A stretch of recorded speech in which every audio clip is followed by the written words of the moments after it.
नमस्कार प्यारे साथियों, ज्ञान विचार कहानी चैनल में आपका स्वागत है। प्यारे साथियों, आज हम आपके लिए लेकर आए हैं एक ऐसी कहानी जो दिल को छू जाएगी। ये कहानी है अंजलि की, एक मासूम, साहसी और सपनों से भरी हुई लड़की की। अंजलि मात्र 16 साल की थी। वो हरियाणा के एक छोटे से गांव में रहती थी, अपने माता पिता और 3 बहनों के साथ। परिवार बेहद गरीब था। पिताजी की कमाई इतनी कम थी कि घर का खर्चा बड़ी मुश्किल से चलता। ऐसे में अंजलि और उसकी मां दोनों ने मेहनत करना शुरू किया। वे गांव के एक जमींदार के यहां काम करती थीं ताकि परिवार की जरूरतें पूरी हो सकें। इसी गांव में रहते थे देवेश चौधरी, एक जमींदार परिवार के बेटे। उनके पिता का नाम था बलराम चौधरी और मां का नाम नीलम देवी। देवेश इस परिवार का इकलौता बेटा था और इसलिए सबकी आंखों का तारा भी। एक दिन बलराम और नीलम गांव के पंडित जी के घर पहुंचे। वे अपने बेटे देवेश की कुंडली दिखाने आए थे। जब पंडित जी ने कुंडली देखी तो उनके चेहरे का रंग उड़ गया। उन्होंने कहा, देवेश की जीवन रेखा बहुत छोटी है, उसकी आयु पर बड़ा संकट मंडरा रहा है। यह सुनते ही बलराम और नीलम के पैरों तले जमीन खिसक गई। उनका तो सिर्फ एक ही बेटा था। एक बेटी थी, लेकिन बेटी तो पराई मानी जाती है। उसकी शादी हो चुकी थी और वो अपने ससुराल में थी। अब इस घर की जान था सिर्फ देवेश। घबराकर चौधराइन ने पंडित जी से कहा, पंडित जी, हमारे बेटे को बचा लीजिए। जो भी करना पड़े हम करेंगे, चाहे जितनी कीमत चुकानी पड़े हम तैयार हैं। बस हमारे बेटे की जान बच जाए। पंडित जी ने कहा, जी हम इसका हल निकालते हैं और कल आपकी हवेली पर आकर आपको बताते हैं। अभी आप लोग जाइए और हाँ, चिंतित मत होइएगा, हम हल जरूर निकाल लेंगे। ये सुनकर बलराम और नीलम दोनों की चिंता थोड़ी कम हुई और फिर दोनों अपनी हवेली को लौट गए। अगले दिन सुबह बलराम और नीलम दोनों पंडित जी के आने का इंतजार कर रहे थे। फिर कुछ ही समय बाद पंडित जी हवेली पहुंचे। पंडित जी को देखकर बलराम और उनकी पत्नी नीलम खड़े हो गए और पूछने लगे कि कुछ उपाय मिला पंडित जी? पंडित जी बोले, जी हां, मिल गया। यहां से कुछ दूरी पर एक नदी है जहां आपके पुश्तों यानी कि आपके घर के बड़ों ने पहले के समय में बहुत लोगों को मारकर उसमें डाल दिया था। इसीलिए उन लोगों की आत्मा को कभी शांति नहीं मिली। इसीलिए देवेश को वहां पर उनकी आत्मा की शांति के लिए पूजा करनी होगी और उसके बाद एक ऐसी लड़की को ढूंढना होगा जिसका भाग्य स्वयं ने अपने हाथों से लिखा होगा, जिससे यह होगा कि आपका बेटा उस लड़की के भाग्य से जीवित रहेगा। नीलम देवी बोली, लेकिन वो लड़की को पहचानेंगे कैसे? पंडित जी बोले, पूजा के बाद हवेली जाते समय जो लड़की सबसे पहले मिलेगी, समझिएगा कि वही लड़की है जो देवेश चौधरी की जिंदगी बचा सकती है। क्योंकि जिन लोगों को कुएं में डाला गया है उसी का श्राप चढ़ा है देवेश पे। इसीलिए शांति पूजन के बाद वे माफ कर देंगे और देवेश को उस लड़की से मिलवा देंगे जिसकी वजह से वो जीवित रह सकता है। तभी बलराम और नीलम कहते हैं, पंडित जी, जो आपको ठीक लगे वो आप कीजिए, लेकिन हमारा पुत्र जीवित रहना चाहिए। पंडित जी बोले, बस बलराम, एक काम कीजिए, ये शांति पूजन कल ही करवा दीजिए और चिंता मत कीजिए, पूरी तैयारी हम करवा देंगे। बिना समय गवाए काम पूजा शुरू कीजिए, क्योंकि ये हमारे इकलौते बेटे देवेश की जिंदगी का सवाल है। पंडित जी बोले, जी बिल्कुल। शाम हो गई थी और देवेश घर आए। तभी उन्होंने मां की तरफ देखा और उनकी मां उन्हें बहुत चिंतित दिखाई दी, तो वो अपनी मां से पूछ बैठे। तभी नीलम ने देवेश को सारी बातें बताई। लेकिन देवेश एक पढ़े लिखे इंसान थे और कम उम्र में ही बहुत अच्छे वकील थे। उन्होंने अपनी मेहनत और लगन से सिर्फ 24 वर्ष की उम्र में नाम कमाया और कामयाबी हासिल की थी। वो मां की बातों को अनसुना कर रहे थे और सबको अंधविश्वास कहकर भूल जाने को कह रहे थे। तभी बलराम चौधरी आए और सारी बातें बताकर कहा कि आप कल पूजा में बैठ जाइएगा और शांति पूजन कर लीजिएगा।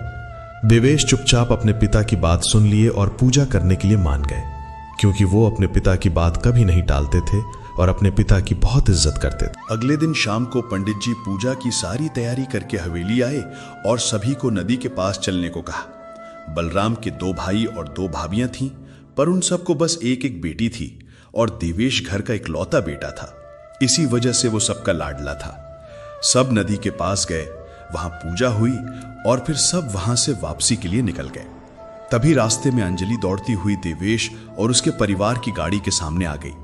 तभी देवेश ने गाड़ी रोकी और नीलम गाड़ी से उतरकर अंजलि को उठाया और पूछा, लगा तो नहीं अंजलि? अंजलि बोली, नहीं मालकिन, नहीं लगा, क्षमा कर दीजिएगा हमें, हम आपकी गाड़ी के सामने आ गए। नहीं नहीं, जाइए आप घर अच्छे से। फिर अंजलि चली गई और नीलम भी गाड़ी में आकर वापस बैठ गई। फिर माँ और पूरा परिवार के साथ घर आ गए। नीलम बोली, अब सुनिए जी, आपने उस लड़की को जाने कैसे दिया? वो वही लड़की थी, आपने सुना नहीं था पंडित जी की बात? बलराम चौधरी बोले, पागल हैं क्या आप? उस लड़की से हम अपने राजकुमार जैसे बेटे का विवाह करेंगे? बिल्कुल भी नहीं नीलम जी। तभी नीलम बलराम की ये बातें सुनकर नाराज और चिंतित हो जाती है और जाकर सबको बताती है कि पंडित जी ने शादी करने के लिए बोला था, वो भी उसी लड़की से जो वापसी में सबसे पहले मिले।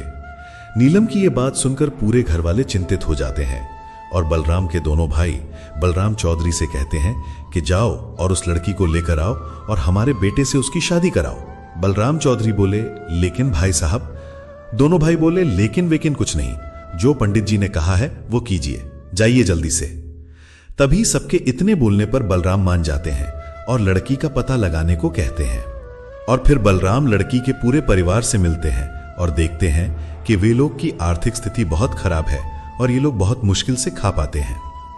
लेकिन पंडित जी की बात को देखते हुए वो उनके परिवार के पास जाते हैं।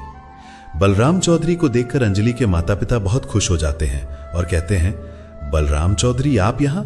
बलराम चौधरी बोले, हाँ, हम तुम लोगों से ये कहना चाहते हैं कि तुम्हारी बड़ी बेटी से हम अपने बेटे की शादी करवाना चाहते हैं। तो एक काम करो, तुम लोग अपनी बेटी को हमारे साथ भेज दो और किसी को भी कभी मत बताना कि तुम मेरी बहू के माता पिता हो। अंजलि की मां बोली, लेकिन चौधरी साहब। बलराम चौधरी बोले, लेकिन क्या? बदले में हम तुम्हें 1 लाख रुपए भी दे देंगे। वैसे भी हमें लगता है तुम्हें पैसों की जरूरत भी है। बलराम चौधरी की यह बात सुनकर अंजलि के माता पिता के मन में लालच आ जाता है और वे मान जाते हैं। अंजलि की मां बोली, लेकिन अंजलि के बापू? अरे अंजलि के बापू बोले, एक तो हमारी बेटी रानी बनकर रहेगी मां, और दूसरा कि हमें पैसे भी मिल जाएंगे, उससे हम कुछ काम की शुरुआत करेंगे और हमारी हालत भी अच्छी हो जाएगी। ये सुनकर अंजलि की मां चुप हो जाती है और अपनी बेटी को बलराम चौधरी के साथ भेज देती है। हवेली पहुंचते ही अंजलि देखती है कि बहुत बड़ी हवेली है और वहां पर देवेश की 2 बड़ी बहनें खड़ी थी। दोनों का नाम आरती और मन्नत था, जिसमें से मन्नत बहुत शाही तरीके से रहना पसंद करती थी और आरती बहुत सादे तरीके से रहती थी। आरती का स्वभाव भी बहुत नर्म था। मन्नत बहुत प्यारी और बहुत ही ज्यादा खूबसूरत थी, लेकिन कम उम्र में और रहन सहन अलग होने की वजह से वो सबको अच्छी नहीं लगी। लेकिन आरती फिर भी बहुत प्रेम और स्नेह के साथ उसको अंदर लेकर आई और अपने कमरे में ले गई और कहा कि आप यहां रह सकती हैं। शाम को देवेश घर आते हैं और बलराम चौधरी और पूरा परिवार शादी के बारे में देवेश को बताता है। देवेश शादी के लिए तैयार नहीं होते हैं, लेकिन सारे परिवार के कहने पर उन्हें मानना पड़ता है। उसके अगले दिन ही बलराम चौधरी और नीलम देवी पंडित जी को बुलाकर शादी करवाने को कहते हैं। शाम को ही पंडित जी मंदिर में सारी तैयारी कर देते हैं और पूरे परिवार के साथ बलराम चौधरी को वहां बुलाते हैं। फिर बलराम चौधरी भी अपने पूरे परिवार के साथ मंदिर पहुंच जाते हैं। आज अंजलि बहुत ही खूबसूरत लग रही थी, क्योंकि अंजलि को आज आरती ने शाही कपड़े पहनने को दिए थे। अंजलि को देखकर नीलम देवी उसको देखते ही रह गई और साथ में पूरा परिवार अंजलि की खूबसूरती की तारीफ भी करता है। लेकिन देवेश एक बार भी अंजलि का चेहरा नहीं देखते। फिर उन दोनों की शादी हो जाती है। लेकिन अंजलि शादी के बाद भी आरती के साथ उसके कमरे में रहती थी। आरती और अंजलि की उम्र एक ही थी, दोनों अच्छी सहेलियां बन गई थीं। अंजलि को देवेश ने अपनी पत्नी के रूप में स्वीकार नहीं किया और पूरा परिवार भी अंजलि के साथ नौकरों की तरह बर्ताव करता। बस नीलम और आरती अंजलि को प्रेम दिया करती थी। नीलम तो अंजलि को अपनी बेटी भी कहा करती थी। अंजलि हवेली में नौकरानी की तरह काम करती थी, लेकिन नीलम उसे मना भी करती थी। नीलम देनी बोली, बेटा आपको ये सब करने की कोई जरूरत नहीं है, आप बहू हैं हमारी, आपको कुछ करने की जरूरत नहीं है, यहां बहुत से नौकर और नौकरानियां हैं। अंजलि बोली, जी माँ जी, वो हमें कुछ बुरा नहीं लगता है इसमें, हम पहले भी सारे काम किया करते थे। नीलम फिर अंजलि के सिर पर हाथ रखती हैं और वहां से चली जाती हैं। तभी सामने से देवेश आते हैं। देवेश बोले, रामू पानी लाएगा हमारे लिए? लेकिन रामू वहां नहीं था। इसी वजह से अंजलि पानी देती है। अंजलि बोली, जी पानी। आवाज सुनकर देवेश समझ जाते हैं कि वो अंजलि है। देवेश बोले, रामू कहाँ गया? अंजलि बोली, वो जी। देवेश फिर वहां से उसकी बातें सुने बिना ही चले जाते हैं और अंजलि का चेहरा नहीं देखते। एक दिन पंडित जी अंजलि और देवेश को मंदिर में बुलवाते हैं। तभी अंजलि और देवेश मंदिर जाते हैं। अंजलि को पता चलता है कि क्यों देवेश से उसकी शादी हुई और देवेश के साथ अंजलि का रहना कितना जरूरी था। मंदिर से आते वक्त देवेश बोले, अंजलि। अंजलि घबराहट भरी आवाज में बोली, जी। देवेश बोले, हम पहले पढ़ने बाहर गए थे, तभी से हम एक लड़की से प्रेम करते हैं और हम उनसे शादी भी करना चाहते थे। वो लड़की यहीं शहर के जमींदार घराने से ही है। उनका नाम मानसी सिंह है और आपसे शादी हमारे घर वालों ने अंधविश्वास में आकर करवा दी है। जी, हम उनसे शादी तो नहीं कर सकते, पर उन्हें धोखा देकर आपसे प्रेम भी हम कभी नहीं कर पाएंगे। अंजलि बोली, जी आप उनसे शादी कर लीजिए, लेकिन हम भी यहीं रहेंगे क्योंकि हम भी वापस नहीं जा सकते। और यकीन मानिए, हमें आपके साथ से कोई आपत्ति नहीं होगी और हमारी वजह से आपको और आपकी पत्नी को कोई कष्ट भी नहीं होगा। लेकिन बिल्कुल बेफिक्र होकर शादी कीजिए, कोई दिक्कत नहीं होगी हमारी तरफ से। देवेश चौधरी बोले, आपको बदले में क्या चाहिए? अंजलि बोली, कुछ नहीं, बस हमें अपनी पढ़ाई पूरी करनी है, क्योंकि हमने बस 6ठी कक्षा तक पढ़ाई की है, वो भी जबरदस्ती करते थे सरकारी विद्यालय में। लेकिन पिछले 1 साल से हम काम किया करते थे अपने पिता की मदद के लिए। देवेश बोले, ठीक है।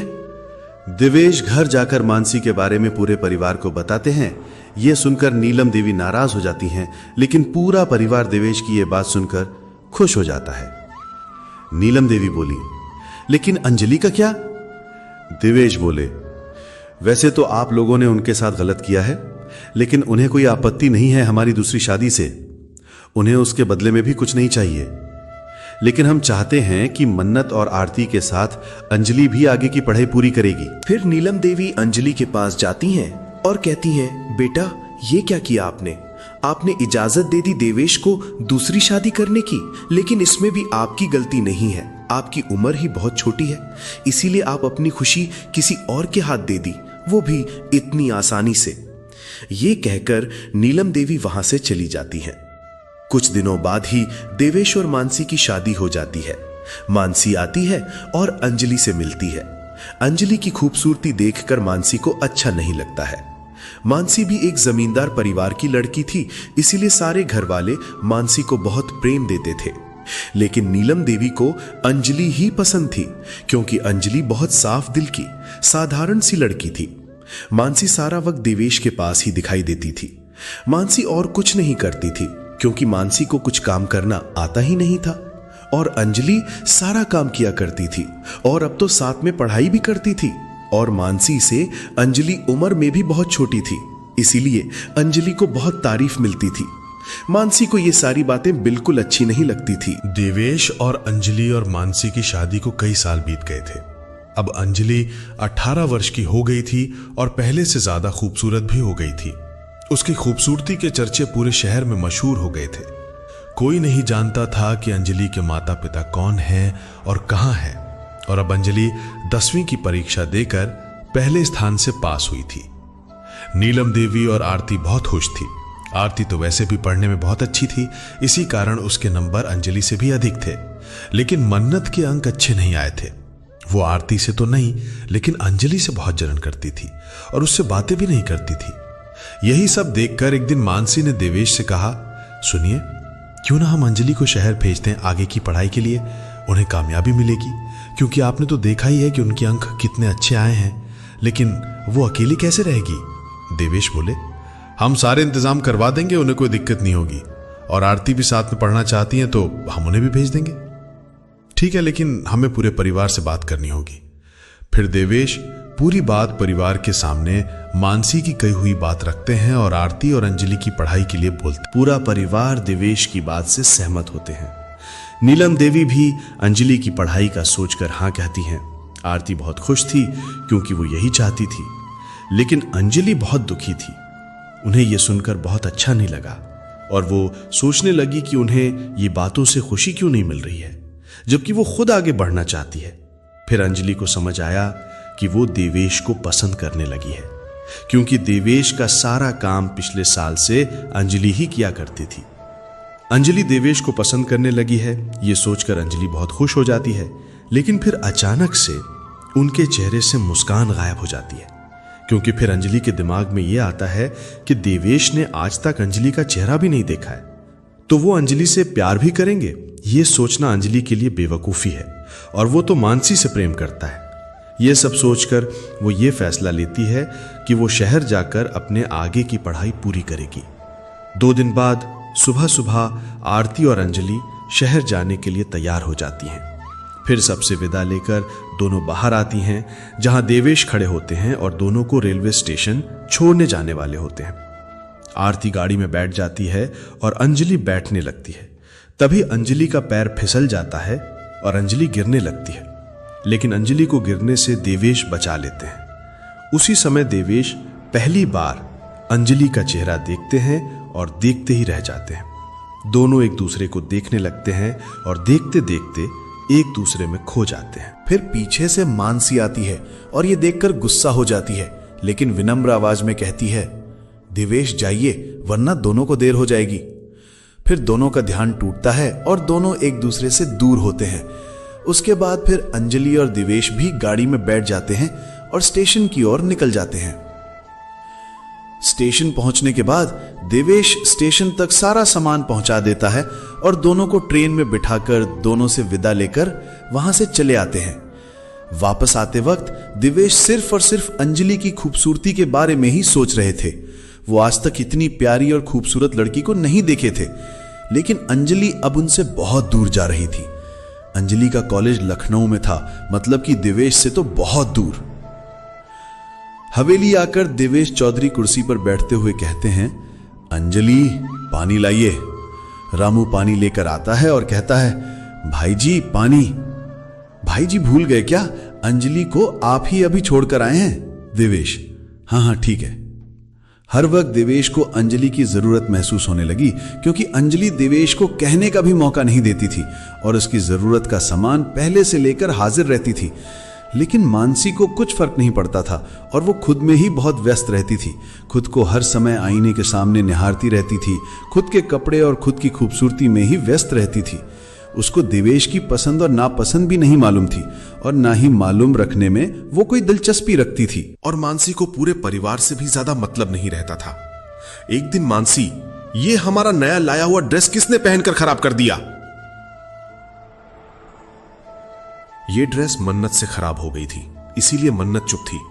तभी मानसी उनके पास जाती है और कहती है, आपने ही हमारा ड्रेस खराब किया है ना? उस समय वहां पूरे परिवार एक साथ बैठे थे, हवेली के सारे नौकर भी मौजूद थे।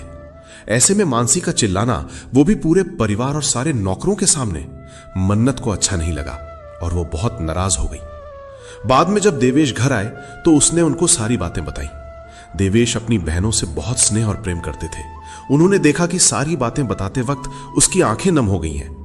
देवेश अपनी बहन की बातें सुनकर मानसी से बात करने गए, लेकिन उल्टा मानसी ही रोने लगी और उल्टा मन्नत की ही शिकायत करने लगी। कमरे के बाहर खड़ी मन्नत ने देखा कि देवेश मानसी से कुछ नहीं बोल पाए। ये देखकर मन्नत उदास हो गई और फिर मन्नत अपने कमरे में चली गई। मन्नत अंजलि को भी बुरा भला बोला करती थी, लेकिन फिर भी अंजलि उनकी चिंता ही किया करती थी। ये सोचकर मन्नत बहुत उदास रहने लगी थी। लखनऊ शहर। वहां लखनऊ पहुंचकर अंजलि और आरती अपने हॉस्टल पहुंचती हैं। वहां आरती और अंजलि को एक कमरा दिया गया और वहां वो दोनों शिफ्ट हो गई। दोनों का हॉस्टल गर्ल्स हॉस्टल था, लेकिन कॉलेज में लड़के और लड़कियां दोनों पढ़ते थे। जब पहला दिन अंजलि और आरती कॉलेज गई तो सब उसको देखकर उसकी खूबसूरती की तारीफ कर रहे थे, लेकिन अंजलि और आरती की ज्यादा दोस्ती नहीं हुई, क्योंकि वहां सब वेस्टर्न कल्चर में जीने वाली लड़कियां थीं। लेकिन कुछ कुछ लोगों से दोनों की दोस्ती हुई, जैसे कि आयशा और आराधना। वहां एक लड़का था जो अंजलि से सीनियर था और उसके पीछे बहुत सारी लड़कियां पागल थीं। उसका नाम आकाश था। एक दिन कॉलेज के अंदर आते वक्त आकाश और अंजलि टकरा गए, क्योंकि अंजलि बहुत जल्दी में थी और लेट हो चुकी थी, इसीलिए बिना कुछ बोले ही वहां से वो चली गई और एक बार भी उसने आकाश की तरफ ध्यान नहीं दिया।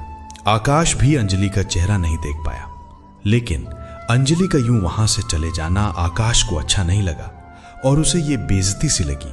उसने सोचा, ये कौन थी जिसने मुड़कर भी नहीं देखा? मां। तो बिल्कुल वैसी ही बेइज्जती उसे महसूस हुई।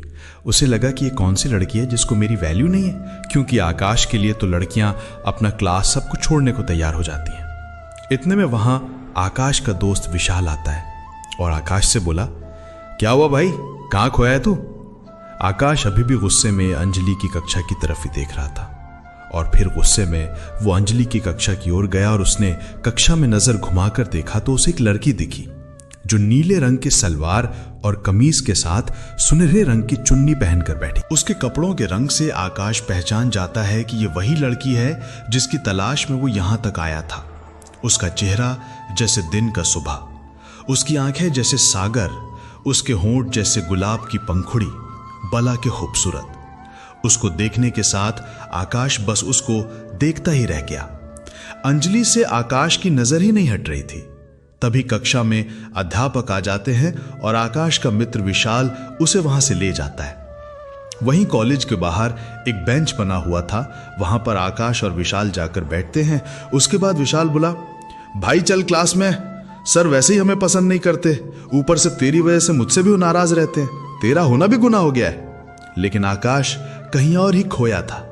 उसे तो अभी भी नीले रंग के कपड़ों में देखी लड़की का ही ख्याल था, यानी कि अंजलि का।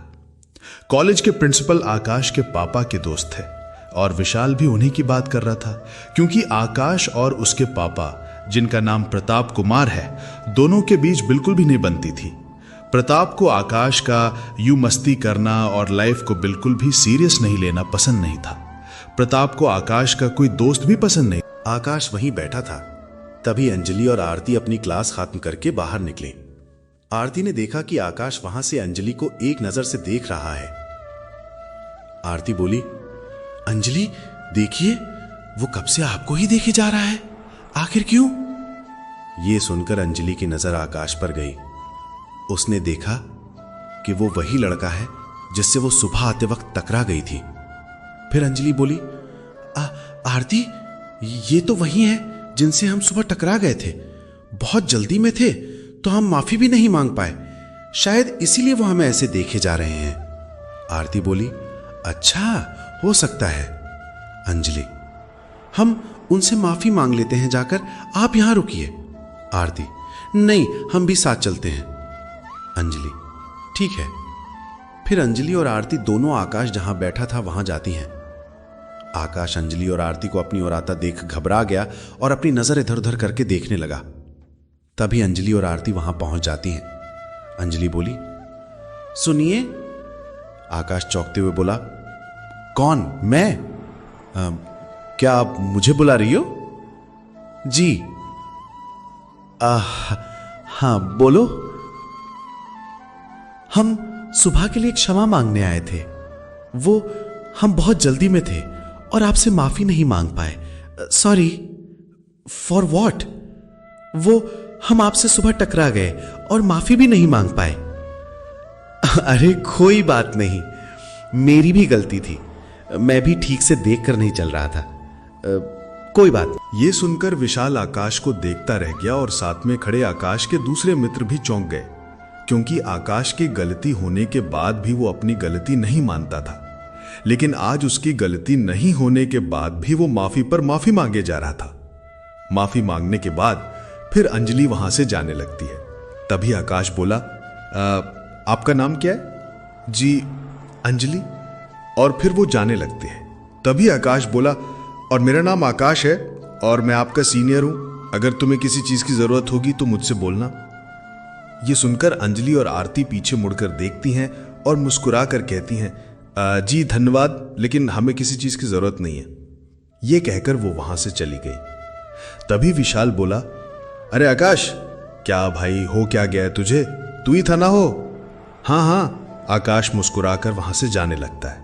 तभी उसके पीछे खड़ी होकर सुन रही उसके दोस्त, जिसका नाम इंदु था, वो पीछे से बोली, हाँ बिल्कुल, खुश हो जाओ तुम दोनों, लेकिन उसकी मांग में सजे सिंदूर नहीं देखे हो शायद।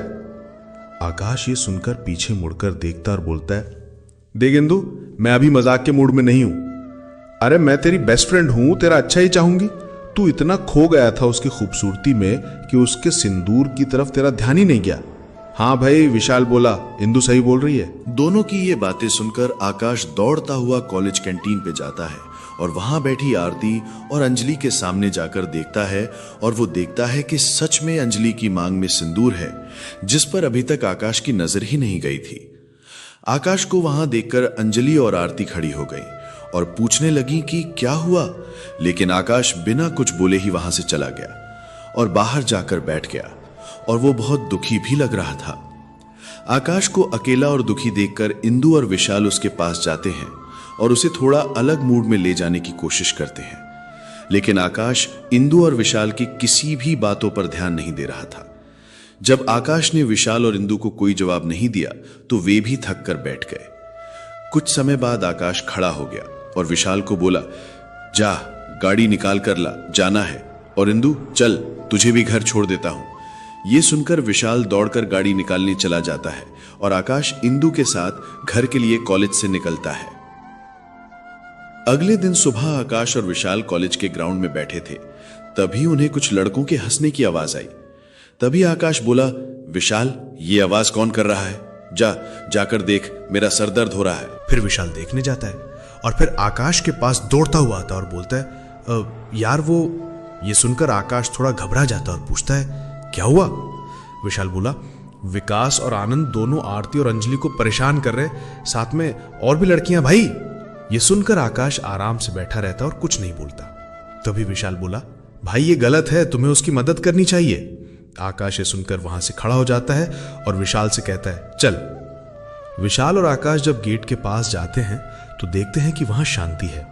फिर आकाश विशाल की तरफ देखता है और पूछता है, कहां है भाई अंजलि और आरती? तभी आकाश की नजर इंदु पर जाती है, जो वहां खड़ी थी और अपनी एक दोस्त से बातें कर रही थी। आकाश बोला, इंदु तूने यहां आनंद और विकास को देखा? हाँ, अभी वो उन दोनों लड़कियों को परेशान कर रहे थे।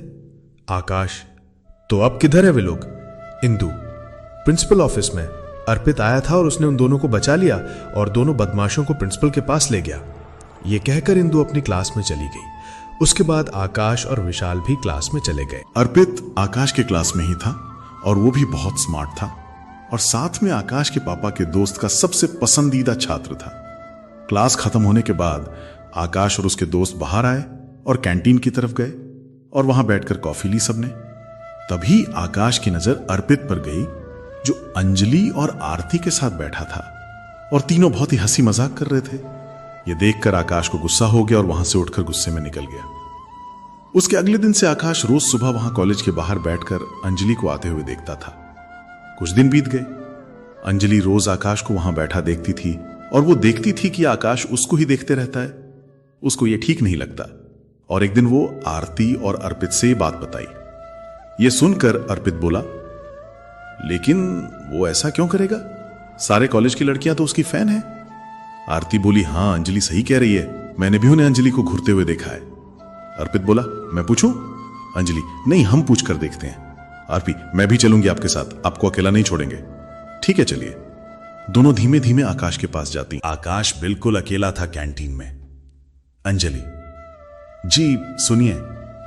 यह सुनकर आकाश पीछे मुड़कर देखा और अंजलि को सामने देखकर खुश हो गया। वो बोला, हां बोलिए ना।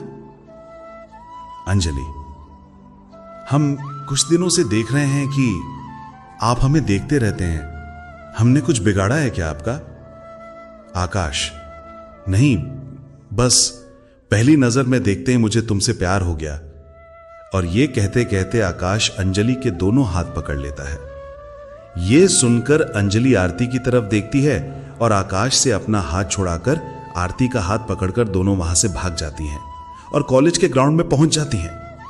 वहां लगे बेंच पर बैठकर अंजलि कहती है, यह क्या हो रहा है हमारे साथ, और सब बुरी चीजें हमारे साथ ही क्यों होती हैं? आरती, प्लीज अंजलि चुप हो जाइए, कुछ भी मत बोलिए, अब सब सही हो रहा है। हम अचानक से आकाश की बात सुन के डर गए, लेकिन आकाश की यह बात हमें सही लगी। आखिरकार आपको भी जिंदगी जीने का हक है। भाई ने तो आपको एक बार भी नहीं देखा है, वो आपसे प्रेम भी नहीं करते, और आकाश आपसे प्रेम करते हैं। हम तो कहेंगे कि आप एक बार अपने बारे में भी सोचिए। दोनों बात ही कर रही थी कि एक लड़का आता है और बोलता है, आरती, अंजलि, अर्पित और आकाश की लड़ाई हो रही है। ये सुनकर दोनों वहां भागकर जाती हैं और देखती हैं कि दोनों भयानक तरीके से लड़ाई कर रहे हैं। अंजलि और आरती जाकर दोनों की लड़ाई छुड़वाती हैं। आरती अर्पित से पूछती हैं, अर्पित ये सब क्या है? अर्पित अपने आप को छुड़ाते हुए कहता है, मैंने इससे पूछा कि अंजलि को क्यों देखता है, तो ये लड़ाई करने लगा और बोल रहा था कि तू अंजलि को मुझसे दूर ले जाएगा, मुझे तो पागल लगता है ये लड़का। आरती, हाँ पागल ही है, और वो भी अंजलि के प्यार में। अर्पित, क्या? फिर भाई तुम मुझे क्यों मार रहे? उसके पति को मारना। आकाश, तुम अंजलि के आजू बाजू घूमते रहते हो तो तुम्हें ही मार पड़ेगी ना। अर्पित, हाँ क्योंकि मैं आरती से प्यार करता हूं और इसीलिए मैं अंजलि के साथ नहीं आरती के साथ रहता हूं। यह सुनकर आकाश अपना सर नीचे करके अर्पित से कहता है, सॉरी भाई। अर्पित फिर मुस्कुरा कर कहता है, कोई बात नहीं, और फिर धीमी आवाज में कहता है कि अंजलि अच्छी लड़की है और इसका पति जो है उसने दूसरी शादी कर ली है, तो तुम इससे शादी कर सकते हो। अर्पित की सारी बातें सुनकर आकाश खुश हो जाता है और अंजलि के पास जाकर बोलता है, तुम्हें अगर सोचने का वक्त चाहिए तो ले लो, मैं इंतजार करूंगा। आकाश हमेशा अंजलि के आसपास ही दिखाई देने लगा। वो अब अपने दोस्तों के साथ भी बैठना कम कर दिया था। अंजलि को आकाश का साथ रहना अच्छा लगने लगा था। आकाश अंजलि का बहुत ख्याल रखता था। एक दिन रात को आकाश हॉस्टल के नीचे खड़े होकर अंजलि को बाहर आने को कह रहा था। आरती कैसे भी करके अंजलि को बाहर भेजती है। बाहर आकर अंजलि ने आकाश से पूछा, क्या हुआ, इतनी रात को आप यहां? फिर आकाश अंजलि की आंखों में देखकर बोलता है, तुम्हें देखने को दिल चाह रहा था, इसलिए आ गया। अंजलि को उसकी सारी बातें बहुत अच्छी लग रही थी। दोनों काफी वक्त साथ में गुजारे। उसके बाद अंजलि हॉस्टल जाने लगी। तभी, अच्छा सुनो, आई लव यू, बाय। अरे मैडम जवाब तो दो। कल देंगे, अभी बाय। आकाश फिर वहां से चला जाता है। अगले दिन आकाश कॉलेज में अंजलि का इंतजार कर रहा था, लेकिन अंजलि समय तक भी कॉलेज नहीं आई। कुछ समय बाद आकाश को आरती का फोन आया। हेलो आरती, अंजलि हॉस्टल वापस नहीं आई, कहां है वो? आकाश डर गया और बोला, क्या? लेकिन कल तो रात को कुछ 12 बजे ही अंजलि वापस चली गई थी। लेकिन वो हॉस्टल नहीं गई तो कहां गई? पता नहीं, क्या करें? मैं आती हूं, तुम मुझे हॉस्टल के पास वाले रेस्टोरेंट में मिलो और अर्पित को भी बुला लेना। मैं विशाल के साथ आता हूं। सब एक साथ रेस्टोरेंट पहुंच गए। आकाश बहुत परेशान लग रहा था। विशाल उसे बार बार शांत रहने को बोल रहा था। जब आरती और अर्पित वहां पहुंचे तो आकाश आरती से पूछने लगा, कब से गायब है अंजलि? आरती बात को दोहराते हुए बोली, जब से वो तुमसे मिलने गई थी तब से वो वापस ही नहीं आई है। आकाश, हम सबको जल्द ही अंजलि को ढूंढना पड़ेगा। आरती, हां लेकिन कैसे, क्या करें? आकाश, एक काम करते हैं, सबसे पहले हॉस्टल के गेट के पास लगी सीसीटीवी का फुटेज देखना होगा। उसके लिए हमें हॉस्टल की कुछ लड़कियों की मदद चाहिए, ठीक है? हमारी दोस्त है आयशा और आराधना। उसके बाद कल होते ही आकाश अपने दोस्तों के साथ हॉस्टल गया। आरती और उसके फ्रेंड्स वहां के चौकीदार को अपनी बातों से उलझा कर रखे थे। इसी बीच आकाश लड़की के कपड़े पहनकर हॉस्टल के अंदर चला गया और मेन रूम में जाके सीसीटीवी का फुटेज देखने लगा। और फुटेज देखकर वो अचंभित हो गया।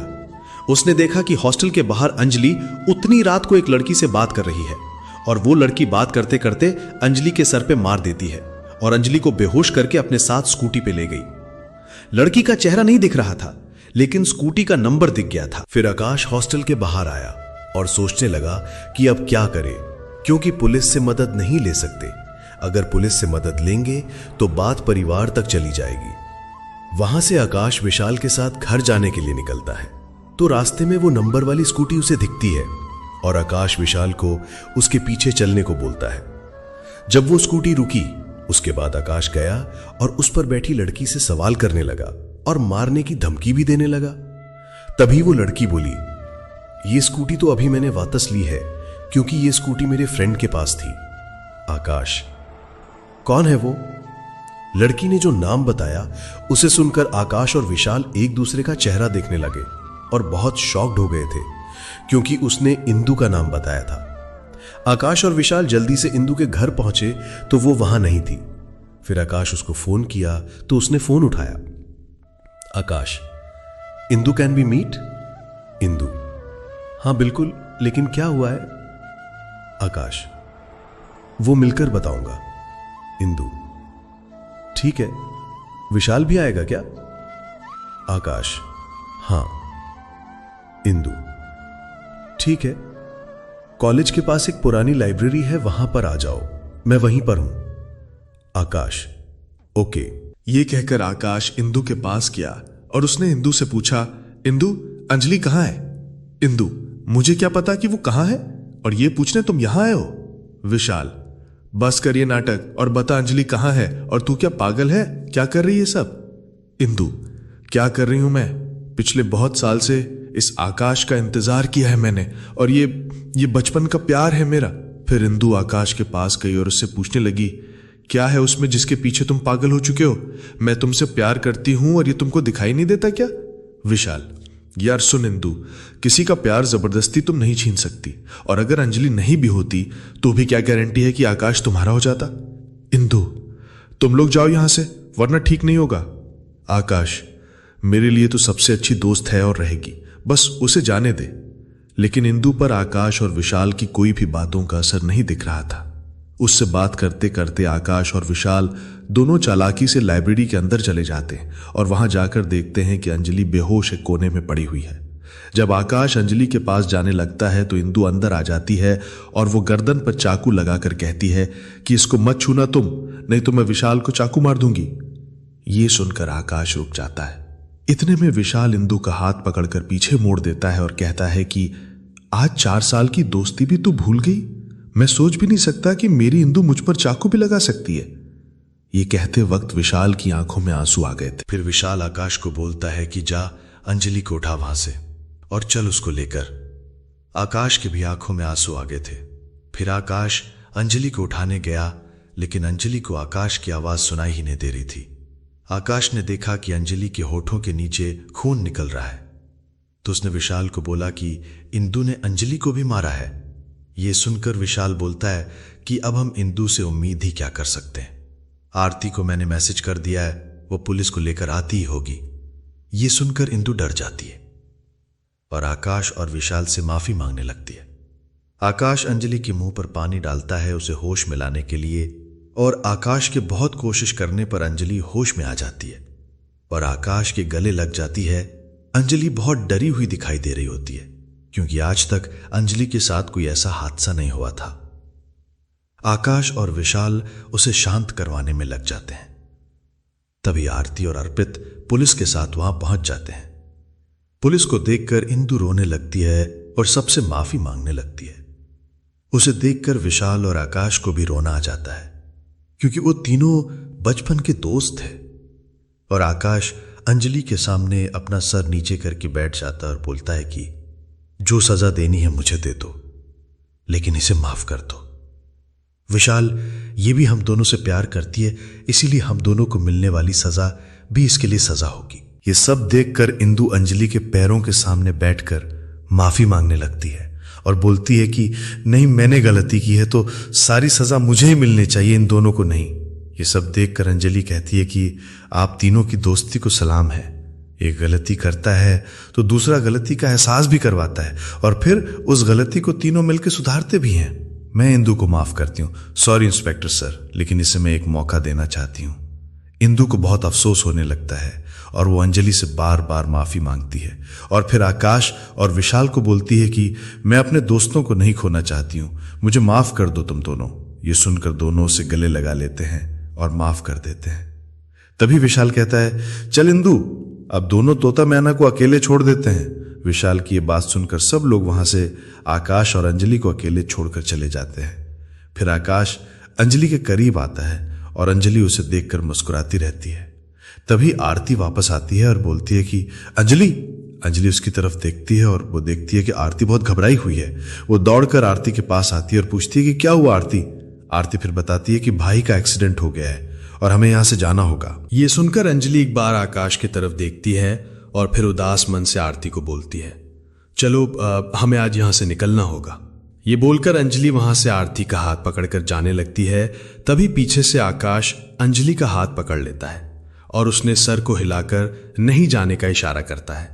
फिर अंजलि उसे पीछे मुड़कर प्यार से देखती है। फिर बिना कुछ बोले ही अंजलि अपना हाथ आकाश के हाथ से छुड़ाकर वहां से चली जाती है। वहां से निकलकर अंजलि नीलम देवी को फोन करती है और पूछती है, माँ देवेश कैसे हैं और ये सब कब और कैसे हुआ? नीलम देवी, बेटा वो देवेश काम से जा रहे थे और उनके साथ ये हादसा हो गया। मानसी भी साथ में थी, उन्हें भी चोट आई है। हमने कहा था देवेश से आपको दूर ना भेजे, लेकिन हमारी कोई सुनता ही नहीं है। कहीं पंडित जी की बात सच ना हो जाए। नीलम के मुंह से ये बात सुनकर अंजलि ने पूछा कि माँ पंडित जी ने क्या कहा था? तब नीलम देवी ने अंजलि को सारी बात बताई और वहां खड़ी आरती भी नीलम की बातें सुन रही थीं। जब नीलम देवी की बात खत्म हुई तो अंजलि की आंखों में आंसू आ गए और उसने पूछा कि यही कारण है जो हमें बापू सा ने हमारे माता पिता से खरीद कर लाया था? नीलम देवी, बेटी यह मत बोलिए, मेरे ईश्वर जानते होंगे कि मैंने आपको अपनी बेटी से बढ़कर माना है। अंजलि यह सुनकर कहती है कि चलिए, ईश्वर ने एक माँ तो दी है हमें, नहीं तो एक माता पिता ने तो हमें पैसों के लिए छोड़ दिया। यह कहकर अंजलि रोने लगती है और आरती उसे चुप कराती है। नीलम देवी भी भावुक होकर फोन कट करती है। यहां से अंजलि और आरती दोनों हरियाणा पहुंचकर सीधा हॉस्पिटल पहुंचती हैं और आरती देवेश के कमरे में जाती है। वहां देवेश और मानसी दोनों बेहोश थे। अंजलि देवेश के पास जाकर बैठती है और उसका हाथ पकड़कर रोने लगती है। तभी वो देखती है कि देवेश का हाथ हिलता है और वो डॉक्टर को बुलाती है। डॉक्टर आते हैं और चेक करते हैं, फिर बाहर आकर बताते हैं कि देवेश की तबीयत में सुधार है, लेकिन मानसी अभी भी उसी हालत में है। फिर नीलम अंजलि के पास आती है और उसके सर पर हाथ फेरते हुए कहती है कि हमें पता है अब देवेश को कुछ नहीं होगा, और फिर मुस्कुराते हुए कहती है कि चलिए सब घर चलिए, 4 दिन में आप लोग आराम नहीं किए हैं, अब चलकर कीजिए, देवेश को कुछ नहीं होगा क्योंकि अंजलि यहां पर रहेगी। अंजलि भी कहती है कि आप लोग जाइए, हम हैं यहां पर। अंजलि के बार बार बोलने पर सब उसकी बात सुन लेते हैं और घर चले जाते हैं। हॉस्पिटल में अंजलि और उसके साथ जिद करके आरती रुक जाती है। तभी अंजलि पानी लाने के लिए जा रही होती है तो उसे सामने वाले रूम से कोई जोर से खींचकर अंदर ले लेता है। अंजलि घबरा जाती है और चिल्लाने की कोशिश करती है तो उसके मुंह पर हाथ रख के उसे बंद कर दिया जाता है। फिर अंजलि देखती है कि वो आकाश है। आकाश को देखकर वो बिल्कुल शांत हो जाती है। पूछती है कि आप यहां? आकाश, हां, तुमसे मिलने आया हूं। लेकिन क्यों? मैं खिलौना नहीं हूं जिसको तुम यूं ही छोड़ दोगी। एक बार भी तुमने मेरे बारे में नहीं सोचा। मुझसे तुम्हें जरा सा भी प्यार नहीं हुआ था क्या अंजलि? यह सुनकर अंजलि की आंखों से आंसू गिरने लगे और अंजलि आकाश के गले लग गई और बोली कि आप मेरे लिए खिलौने हो ही नहीं सकते। आप क्या हैं हमारे लिए? बताने बैठे तो समय, जिंदगी और लफ्ज कम पड़ जाएंगे। फिर अंजलि अपने आंसू पोंछती है और आकाश से दूर होती है और आकाश को वहां से चले जाने के लिए बोलती है। ये सारी बातें सुनकर आकाश, अंजलि जब तुम मुझे इतना चाहती हो तो चलो ना मेरे साथ। मैं नहीं रह पाऊंगा तुम्हारे बगैर अंजलि, और वो भी नहीं जी पाएंगे हमारे बगैर। आकाश, वो कौन? अंजलि, देवेश, जो हमें पढ़ा लिखा कर दुनिया में रहने लायक बनाए हैं। हम उन्हें मरने के लिए कैसे छोड़ दें, बताइए आप ही। आकाश अंजलि की बातों से दुखी हो जाता है और वहां से जाने लगता है। तभी अंजलि उसका हाथ पीछे से पकड़ लेती है। फिर आकाश अंजलि की ओर देखता है तो अंजलि रोते हुए उसे सॉरी बोलती है, पर आकाश बिना कुछ बोले वहां से चले जाता है। अंजलि वापस आती है और देवेश के पास बैठी आरती को आकर सारी बातें बताती है। आरती भी ये सब सुनकर दुखी हो जाती है और कहती है, सब हमारी गलती है। हमने ही कहा था आकाश को कि ठीक रहेगा अगर आप अंजलि की जिंदगी में आ गए तो, लेकिन ये श्राप का चक्कर था, ये हमें कहां मालूम था। बेचारे आकाश तो आपसे बहुत प्यार करने लगे हैं। दोनों मायूस बैठी थीं, तभी देवेश का हाथ हिला और वो धीरे धीरे आंखें खोल रहा था। उसके हाथों में अंजलि की नजर गई और वो आरती को बोलकर दौड़ते हुए डॉक्टर को बुलाने गई। डॉक्टर भी उधर से आए और रूम के अंदर आए और देवेश को देखने लगे। उन्होंने बताया कि देवेश ठीक हो रहे हैं, लेकिन मानसी की तरफ देखकर डॉक्टर बोले कि इनका कुछ कह नहीं सकते। ये सुनकर अंजलि और आरती को दुख होता है, लेकिन देवेश ठीक हो रहे हैं ये सुनकर दोनों बहुत खुश थीं और देवेश ने भी अपनी आंखें खोल दी थीं। आरती खुश होकर अपने पूरे परिवार को फोन करके बताने लगी। उधर अंजलि देवेश के पास बैठी और उन्हें देखकर मुस्कुराई। देवेश उसे वहां देखकर पूछे, आप यहां अपनी पढ़ाई छोड़कर क्यों आई हैं? अंजलि बोली, हमें पता नहीं था कि हमारे जाने से आपके साथ ये सब हो जाएगा, वरना हम कभी नहीं जाते। देवेश उसकी आंखों में देख रहे थे, लेकिन अंजलि अपनी नजरें नीची करके बात कर रही थी। देवेश फिर बोले, आपको आने की जरूरत नहीं थी अंजलि, हम ठीक हो जाते। ये श्राप जैसा कुछ नहीं होता है, ये सब बस मासा और बापूसा का अंधविश्वास है। फिर अंजलि नजर उठाकर देवेश को देखती है और बोलती है, आपको सब मजाक लगता है, पर हर चीज होती है, और अगर हमारे साथ रहने से आप ठीक रहेंगे तो हम आपके साथ ही रहेंगे, और हमारी वजह से कभी भी मानसी जी को भी कोई परेशानी नहीं होगी। देवेश को अंजलि की बात अच्छी लग रही थी।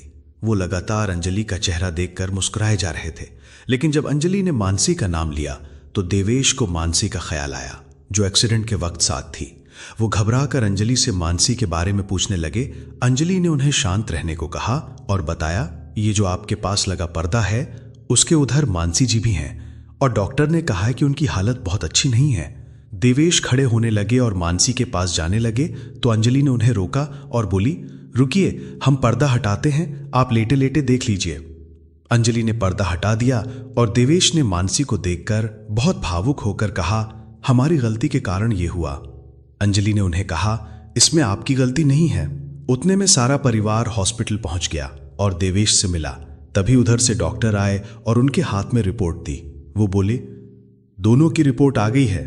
देवेश को हल्की चोट है, लेकिन मानसी कोमा में चली गई हैं और उन्हें ठीक होने में 10 दिन, 10 महीने या फिर 10 साल भी लग सकते हैं। ये सुनकर सब दुखी हो जाते हैं। डॉक्टर बोलते हैं, देवेश 8 दिन बाद घर जा सकते हैं, लेकिन मानसी को हॉस्पिटल में ही रहना होगा जब तक उन्हें होश नहीं आ जाता। देखते देखते 8 दिन बीत गए। देवेश को लेने बलराम और नीलम आए हुए थे, लेकिन देवेश की नजरें किसी को ढूंढ रही थीं। ऐसे में नीलम की नजर देवेश पर गई और नीलम बोली, बेटा, किसी को ढूंढ रहे हैं क्या? नहीं मां, हम तो बस ऐसे ही। नीलम मुस्कुराने लगी और बोली, आप आइए, हम गाड़ी के पास आपका इंतजार करते हैं। देवेश मानसी के पास जाते हैं और उसे बहुत समय तक देखते रहते हैं, और फिर कुछ समय बाद वहां से चले जाते हैं। और जब वो गाड़ी के पास पहुंचते हैं तब वो देखते हैं कि अंजलि वहां खड़ी है और देवेश के आने का इंतजार कर रही है। ये देखकर देवेश खुश हो जाते हैं और आकर पीछे अंजलि के साथ बैठ जाते हैं, और आगे की सीट पर बलराम चौधरी और नीलम देवी बैठते हैं। वहां से दोनों घर आते हैं। घर पर सब देवेश का बहुत ध्यान रखते हैं, और देवेश भी हर दिन एक बार जाकर मानसी से मिलते हैं। देवेश को अंजलि भी बहुत पसंद आने लगी थी। देवेश हमेशा अंजलि को किसी काम के बहाने अपने सामने ही रखते थे। एक दिन देवेश को सुबह से अंजलि दिखाई नहीं दी थी। देवेश आरती को बोलते हैं, आरती, जाइए अंजलि को भेज दीजिए पानी के साथ, हमें प्यास लगी है। आरती, जी भाई। अंजलि पानी लेकर आई और देवेश के हाथों में देकर वो वहां से जा रही थी। तभी देवेश उसे रोकते हुए पूछते हैं, क्या बात है अंजलि, आप उदास क्यों हैं? किसी ने कुछ कहा है क्या आपसे? लेकिन अंजलि सिर हिलाकर ना कहती है। फिर वही घड़ी आरती कहती है, वो हमारी परीक्षा है अगले हफ्ते, लेकिन क्या करें, अंजलि जाने को तैयार ही नहीं हो रही है। अंजलि अपना सिर नीचे करके खड़ी थी। देवेश उसी की ओर बड़े प्यार से देखते हुए पूछते हैं, क्यों नहीं जाओगी आप? अंजलि बोली, हम गए और ये सब हो गया, अब हम नहीं जाएंगे, फिर अगर आपको कुछ हो गया तो? देवेश मुस्कुराते हैं और कहते हैं, चलिए ठीक है, फिर हम भी आपके साथ ही चलते हैं। वैसे भी हमें वहां से निमंत्रण आया था कि आकर स्पेशल क्लास लीजिए लॉ के विद्यार्थियों का। यह सुनकर आरती और अंजलि देवेश को देखने लगती हैं। आरती अर्पित के बारे में सोचकर डर रही थी और अंजलि को डर था कि देवेश को सामने देख आकाश कुछ ना करें। फिर दोनों सोच ही रही थी कि उतने में देवेश बोलते हैं, जाइए पैकिंग कीजिए, हम टिकट करवाते हैं। यह कहकर देवेश वहां से चले गए। दोनों ने पैकिंग की और 2 दिन बाद ही परिवार से विदा लेकर वो तीनों वहां से निकल गए। आते वक्त देवेश ने अपनी मां नीलम को मानसी का ख्याल रखने को कहा और बोले, हमें बताते रहिएगा मानसी के बारे में। नीलम ने मानसी की सारी जिम्मेदारी ले ली और बोली, आप लोग जाइए निश्चिंत होकर, हम यहां सब संभाल लेंगे। नीलम खुश थी कि देवेश और अंजलि की नजदीकियां बढ़ रही थीं। लखनऊ पहुंचते ही देवेश ने रहने का इंतजाम करवाया। पहले दोनों हॉस्टल में रहती थीं, लेकिन अब देवेश के साथ फ्लैट में आ गई थीं। अगली सुबह दोनों कॉलेज गईं और वहां गेट पर ही आकाश, विशाल, इंदु, अर्पित सब बैठे थे। आरती को देखकर अर्पित दौड़ता हुआ आया, पर आरती ने उससे कोई बात नहीं की और फोन करने को कहा। लेकिन अंजलि ने एक बार भी अपनी नजरें उठाकर आकाश की तरफ नहीं देखा। कुछ समय बाद सबसे पहला इंस्पिरेशन क्लास देवेश का आकाश के क्लास में ही था, यानी कि सबसे पहले देवेश आकाश के ही क्लास में क्लास लेने गए। जब देवेश क्लास ले रहे थे तो तब तक आकाश को पता नहीं था कि ये अंजलि के पति हैं। जब क्लास की छुट्टी हुई तब सारे विद्यार्थियों से देवेश मिले और सबको देवेश बहुत पसंद आए। क्लास की कुछ लड़कियां तो देवेश के लुक्स की तारीफ भी कर रही थीं, क्योंकि देवेश बहुत ही ज्यादा स्मार्ट और हैंडसम थे। आकाश को तो अपनी तारीफ सुनने की आदत थी बस, और सारी लड़कियां उसकी दीवानी थीं। लेकिन देवेश के आने के बाद क्लास की सारी लड़कियां देवेश की ही तारीफ कर रही थीं, और जहां देखो वहां सिर्फ देवेश की ही बातें हो रही थीं। यह सब आकाश को बिल्कुल भी अच्छा नहीं लग रहा था। जब देवेश क्लास खत्म करके क्लास के बाहर आए तो देखा कि अंजलि अपनी क्लास के बाहर खड़ी है, वो भी अकेले। उसे अकेला देख देवेश वहां गए और अंजलि से पूछा, अंजलि आप यहां क्या कर रही हैं? जी वो आरती अपनी दोस्त को बाहर छोड़ने गई है, इसीलिए मैं उसका इंतजार कर रही हूं, फिर हम दोनों कैंटीन में जाकर कुछ नाश्ता करेंगे। देवेश, आपको पता है हमें भी भूख लग रही है, क्या हम भी आप दोनों को ज्वाइन कर सकते हैं? अंजलि अपना सिर नीचे करके खड़ी दी और उतने में आरती की आवाज आई, जी भाई बिल्कुल, चलिए। फिर तीनों कैंटीन की तरफ गए, लेकिन वहां तीनों को एक साथ जाते हुए विशाल ने देख लिया। वो जाकर आकाश को बताया कि देवेश, अंजलि और आरती साथ जा रहे थे कैंटीन की तरफ। यह सुनकर आकाश विशाल को बोलता है, शांत रहो, याद नहीं है कि अर्पित के समय भी कुछ ऐसा ही हुआ था? विशाल, हां भाई, लेकिन बस अब चल, मुझे भी भूख लगी है, कैंटीन चलते हैं। आकाश और विशाल कैंटीन गए। आकाश ने विशाल से बोल दिया था कि मत सोच उन सब चीजों के बारे में, लेकिन आकाश खुद विशाल की कही बातों को भूल भी नहीं पा रहा था और कैंटीन जाते ही सबसे पहले अंजलि को ढूंढा और उसके सामने वाली टेबल पर बैठ गया। विशाल ऑर्डर करने गया तब तक आकाश की नजर अंजलि पर ही अटकी थी, लेकिन अंजलि अपना सिर नीचे करके बैठी थी। दूर बैठा आकाश को कुछ समझ ही नहीं आ रहा था। देवेश नाश्ता करके वहां से निकल गए और आरती और अंजलि भी वहां से जाने लगी। तभी आकाश और विशाल भी कैंटीन से निकलने लगे। रास्ते में विशाल और आरती टकरा गए और दोनों में बहुत ही ज्यादा झगड़ा शुरू हो गया। उस समय भी आकाश एक नजर से अंजलि को देखे जा रहा था, लेकिन अंजलि अपना सिर नीचे करके रखी थी और आरती को रोक रही थी, फिर वहां से चलने को कह रही थी। तभी वहां देवेश आ जाते हैं और वो आरती और विशाल को शांत रहने को बोलते हैं और दोनों को क्लास में जाने को कहते हैं। फिर सारे अपनी अपनी क्लास में चले जाते हैं। तभी अर्पित आता है और क्लास में बैठे आकाश को आकर बताता है कि भाई बाहर अंजलि को विकास और उसका गुरु परेशान कर रहा है गेट के पास। ये सुनकर आकाश गुस्से में क्लास के बाहर आ जाता है तो देखता है कि देवेश अंजलि का हाथ पकड़कर रखे हैं। क्योंकि देवेश को विक्की के बारे में पता चला था, इसीलिए देवेश अंजलि का हाथ पकड़कर उसे विक्की के पास ले जा रहे थे। लेकिन आकाश ये देखकर गुस्सा हो जाता है और सोचता है कि ये भी अंजलि को रोज परेशान करता है, पहले इसे ही देख लेता हूं। आकाश देवेश के सामने जाता है और बोलता है, अबे सुन, तू ही है ना जो अंजलि को इतने दिनों से परेशान कर रहा है। देवेश उसे देखने लगते हैं। उतने समय में आकाश आकर एक पंच मारता है। तभी देवेश को भी गुस्सा आ जाता है और वो भी उसे मारने लगते हैं। दोनों में लड़ाई शुरू हो जाती है। तभी अंजलि बीच में आती है और आकाश को अपनी ओर खींचकर एक चाटा मारती है और कहती है कि ये हमें परेशान नहीं कर रहे, ये हमारे पति हैं और ये हमें विक्की से बचा रहे थे, हमें आपकी जरूरत नहीं है, समझे आप? उस समय अंजलि की आंखें बिल्कुल आकाश की आंखों में थी। ये कहकर अंजलि देवेश का हाथ पकड़कर वहां से चली गई। वहां से जाने के बाद देवेश, अंजलि और आरती कैंटीन में बैठे थे। फिर देवेश ने एक सवाल किया कि वो कौन है और उसने अंजलि के लिए इतनी चिंता क्यों दिखाई। अंजलि कुछ नहीं बोली। फिर आरती ने बताया कि वो हर लड़की को बचाता है भाई, वो प्रिंसिपल सर के दोस्त का बेटा है। देवेश बोले, फिर तो बहुत अच्छा है। फिर देवेश अंजलि की तरफ देखते हैं, पर अंजलि उनकी तरफ एक बार भी नहीं देखती थी। फिर देवेश बोलते हैं कि हमें प्रिंसिपल सर से मिलना है, हम आते हैं। ये कहकर देवेश चले जाते हैं। फिर आरती अंजलि से बोलती है कि जब आपने आकाश को थप्पड़ मारा था तो पूरा कॉलेज वहां खड़ा था और उसे तो लगा कि देवेश भाई भी आपको परेशान कर रहे हैं। आपको नहीं लगता अंजलि कि आपको आकाश को थप्पड़ नहीं मारना था? अंजलि बोली, हाँ, हमारी ये गलती है कि हमें आकाश से प्यार हो गया, जबकि हम जानते थे कि ये गलत है, लेकिन फिर भी गलती की है। लेकिन अब जब हम आकाश के साथ नहीं रह सकते तो कुछ ऐसे ही करना होगा कि वो हमसे नफरत करने लगे। आरती बोली, लेकिन ये तो गलत होगा उनके साथ, उन्हें और तकलीफ होगी। अंजलि बोली, हमारे पास कोई और दूसरा रास्ता नहीं है। ये कहते वक्त अंजलि की आंखों में आंसू आ जाते हैं। तभी उधर से विशाल आता है और अंजलि को बहुत बुरा भला सुनाता है। अंजलि उसकी तरफ देखती तक नहीं है और चुपचाप वहां बैठी रहती है। आरती भी कुछ बोलने लगती है तो अंजलि उससे बोलने से मना करती है। तभी आकाश वहां आता है और विशाल को अंजलि पर चिल्लाता हुआ देखता है और वहां जाकर विशाल को रोकता है और वहां से विशाल को ले जाता है। अंजलि की आंखों में आंसू आ जाते हैं और वो आरती को कहती है कि हम वॉशरूम से आते हैं, और ये कहकर वो वॉशरूम जाती है और वहां जाकर रोने लगती है। और उसकी रोने की आवाज वहां खड़ी इंदु सुन लेती है। इंदु उसके सामने जाती है और पूछती है कि क्या हुआ अंजलि, तुम रो क्यों रही हो?